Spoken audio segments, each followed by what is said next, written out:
Hello everyone and welcome back to another tutorial. Today we're going to see how to fix Revolut phone verification is not working.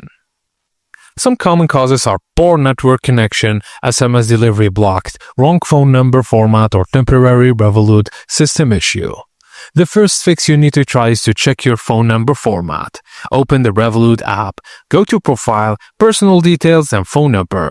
Make sure your number is entered with the correct country code.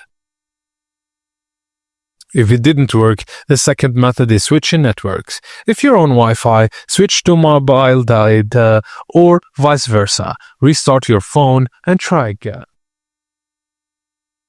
Also, you can try requesting the code again by tapping Resend SMS in the app, and if possible, select Call Me Instant to receive the code via voice call, which is available in some regions.